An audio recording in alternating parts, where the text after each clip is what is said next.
What a year! A month ago productions were introduced and now we get another Premiere Pro release. Let's see what version 14.2 is all about. Hey, it's Piotr Toczyński from Cast to the Point. I'm a freelance editor and a Premiere Pro certified expert. Today I'll give you a quick overview of the most important features in 14.2 release. If you want to read about all new updates, including not so sexy ones, visit my website, the link in the description. Let's cut to filtering in Effect Controls panel.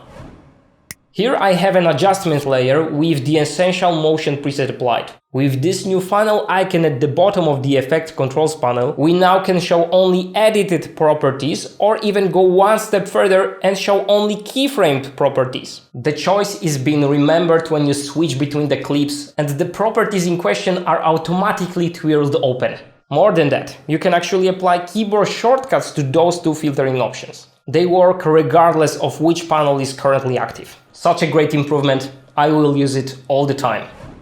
Hardware accelerated encoding for both AMD and Nvidia is now supported on Windows for two delivery codecs, H.264 and HEVC. To make sure that it's enabled, go to Encoding settings under the Video tab in the Export Media panel. Performance should be set to Hardware encoding. If it's not there, make sure to update GPU drivers. It didn't work for me. I updated the drivers and here it is. That's another great news for us as it means faster exporting. I exported a few timelines with and without hardware encoding enabled to both H.264 and HEVC. Depending on the complexity of the timeline, hardware encoding was between 10 and 40% faster. But depending on your computer, the difference could be bigger. Adobe promises that some major performance improvements have been implemented. They say that auto reframe is now twice as fast as before. I did a video about that feature as well, so make sure to check it out if you haven't seen it yet.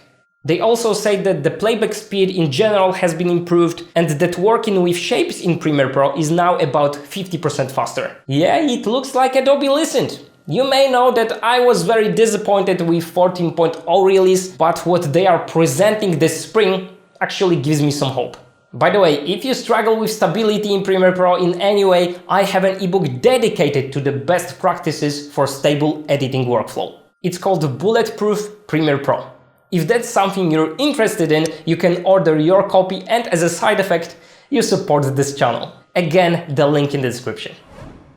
Another new feature that was very desired by some users is support for importing and editing of ProRes RAW clips. As a Windows user, I had to download ProRes RAW software first to be able to use it. I'll link it in the description.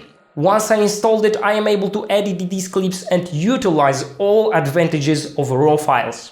Specifically, I can go to the Master tab in Effect Controls panel and adjust exposure for that clip like you would for a raw still picture. And that's amazing. By the way, huge thanks to Klaus Andersen who provided me with this ProRes clip. macOS users can now choose the system default option in the audio hardware preferences to automatically switch between devices. That means no more notifications that the audio device has changed and trips to preferences every time that happens. Pen tool in Premiere Pro for working with shapes has finally been improved. Nothing shocking though, it just works the way it's supposed to work. You can convert the point to a Bezier curve and adjust the handles and so on. Stuff you probably already know from Photoshop. Previously you couldn't edit created path as easily, which was a bummer.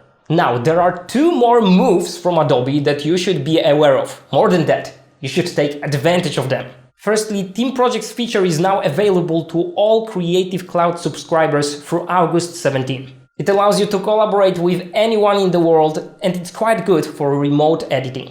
I use it to work with my Australian clients. More about this in one of the future videos. So you know, stay tuned. Secondly, they introduced public beta. If you go to your CC app on the left side, you will see beta apps.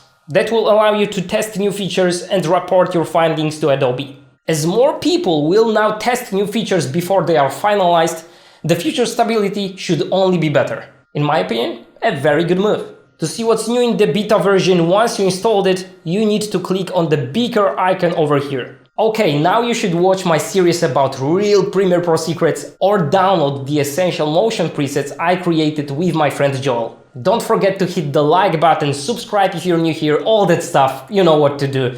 and good luck with your editing projects.